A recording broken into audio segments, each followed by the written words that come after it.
Hi, I'm Esteve Fernández. I'm a robotics engineer. I've been working in robotics for almost 15 years, and I've been doing a lot of open source for a long time. I was one of the members of the original team that developed ROS2. We'll see later what's ROS. So this is a bit of my background, but before doing robotics, I was in distributed systems and security. What's funny is that once you work in distributed systems, you see everything as a distributed system, even robots, even if they are just uh, isolated in just one robot, they are actually distributed within themselves. Um, So, what is um, what is ROS2? So ROS stands for Robot Operating System, and it's a robotics framework. It's probably the most popular robotics framework nowadays, and it comes with a lot of tools that any roboticist would need.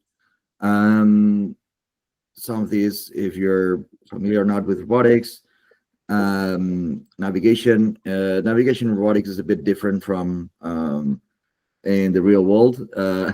When we use the term navigation, it means that once you have a robot in one place, how it knows how to go to another place using a map and knowing where itself is at any moment. ROS2 supports C++ and Python, and hopefully soon it's going to support Rust as well. And one peculiarity of ROS is that because it's been open source since the beginning, the first version was released like 18 years ago, and then we developed a second system, ROS2. But because it's always been open source, people have been using it in different ways, in very completely unexpected scenarios, from self-driving cars.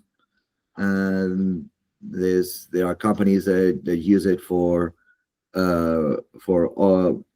automated driving, drones, mobile bases like, for example, like Roombas and so on. And it's also being used in space. NASA has used it at least in two occasions.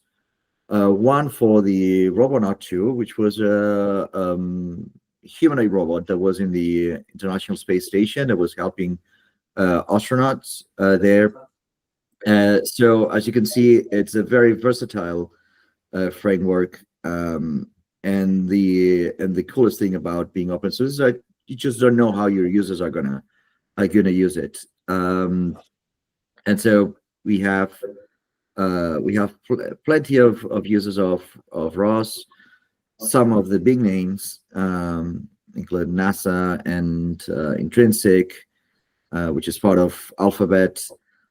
Also, iRobot has been doing R&D on ROS2, and there are thousands of other companies and institutions that use it for both production robots and also for research.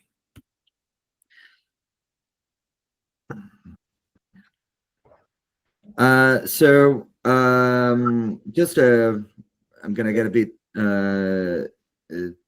technical here, but there's a reason for this. One of the interesting parts of the architecture of ROS2 is that it's layered in several